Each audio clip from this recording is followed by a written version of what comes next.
Hello, hello. This is Pastor Jay of Walk Truth Radio Network with your Wednesday's Wisdom. You are called to consider. What do I mean by that? You are called to consider.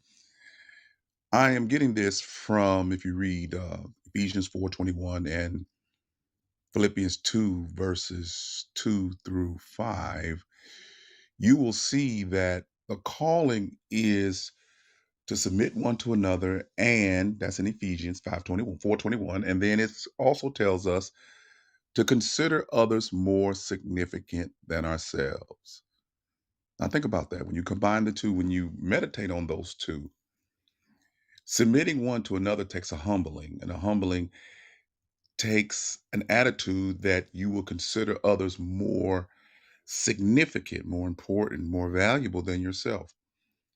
A good leader sees the value in the people that they're leading, and he's willing to submit to them in a way that values them and devalues himself. And then by him pouring into them, they follow him or her even the more. There's a difference between affluence and influence.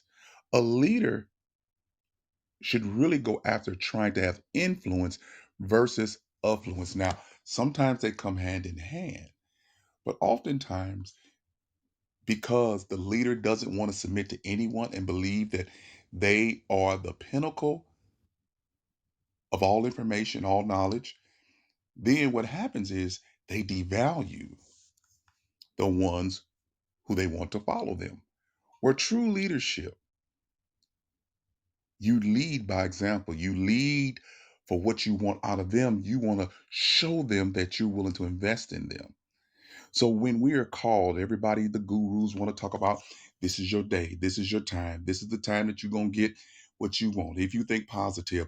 But if you really think about it, no matter how many bags you get, no matter how many mountains you climb, no matter how many houses you have, no matter how much you obtain of this material world, the ones who gain wisdom understand you're called to a higher calling, which is to value people. Pour into people. That's the commodity that never runs out. When you have influence, it will go further than any dollar amount that you can have in the bank. Because I can tell you, if you believe that having money gives you influence, then I tell you what, when you run out, that means you don't have any influence.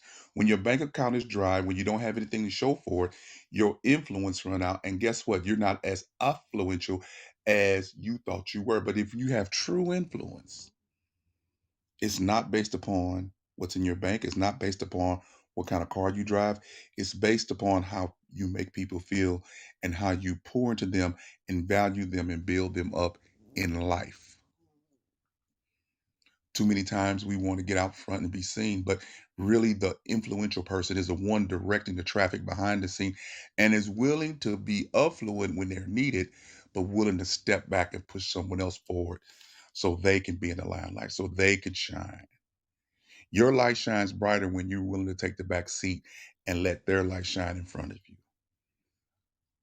So, what are we called to do? We're called to submit one to another, considering others more significant than ourselves. Serve one another, love one another sacrificially, and become influential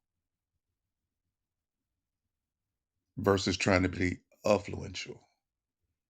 You want to be one that influences people, influences nations, influence your family, and you can do that without being affluent. There's a story in the Bible in Matthew chapter 12 about a man who was rich and he had crops and he built barns for his crops. And he had so much, he had 7 years worth of crops to store up. And he said to himself, Self, you know what I'm going to do for me? I'm going to build bigger barns to hold my stuff. And when he built those bigger barns, what happened next? The day he finished the barns, God said to him, You fool, your soul is required of you this day. And all that you built will go to somebody else. Now you think about this. And he said, instead of being rich towards the Lord, you were rich towards yourself. And this had nothing to do with giving to the Lord, but giving to the Lord's people with your affluence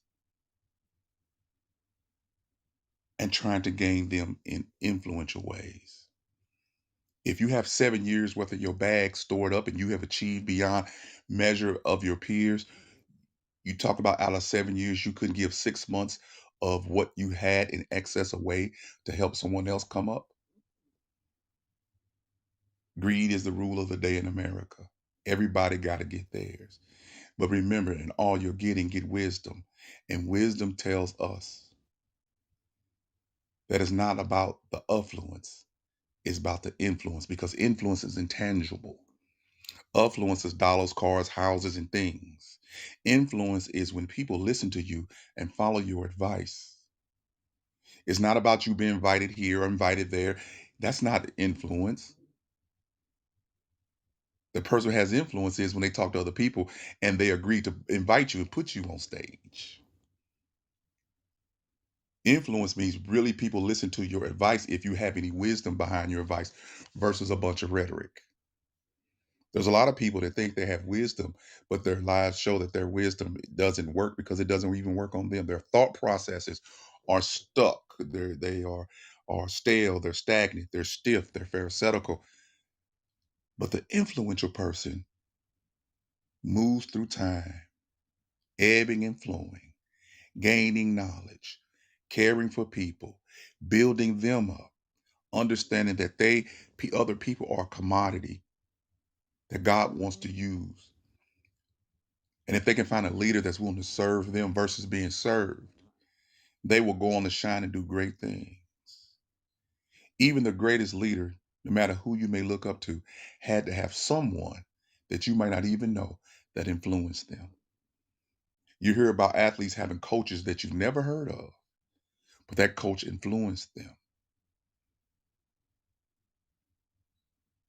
So, what is better? We're called to submit one to the another as we love God. And then we're called to consider others more significant than ourselves. And I guarantee you this, if you do that, you will find yourself at peace.